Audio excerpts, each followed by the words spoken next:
সকালবেলায় চলে এসেছি পাইকপাড়া বাজারে। তো পাইকপাড়া বাজার থেকে কী মাছ নেওয়া যায় অবশ্যই আপনাদের দেখানোর চেষ্টা করব।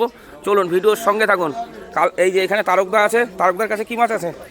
শিঙি, তেলাপিয়া। ও চলবে না। দেখি এই কাকার কাছ থেকে কালকে মাছ নিয়েছিলাম, আজকে কাকার কাছে আসলাম, দেখি। হ্যাঁ, এই কই তিনটে ঠিক কই আছে, দাও দাও এই তিনটের সাথে আর ওইখান থেকে মিলিয়ে দাও। ওই তিনটে, ওইগুলো কী গো? ওইগুলো ওই যে ওই পাশে ছোট হোক, কিন্তু জিনিসটা ঠিক দরকার। এইটা তো ঠিক জুত লাগছে না। এগুলো চাষের নাকি? হ্যাঁ, কটা দেবো বলো তো? কটা হয়েছে? আর একটা দাও, ব্যাস ছেড়ে দাও। 7টা ওজন করো।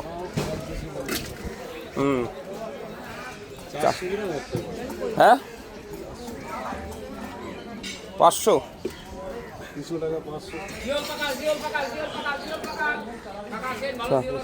এক গাদা দিয়ে দিলে মাছ। প্যাকেটে ভরো, একটা প্যাকেটে ভরলেই হবে। আমি মাসির কাছে দেবো।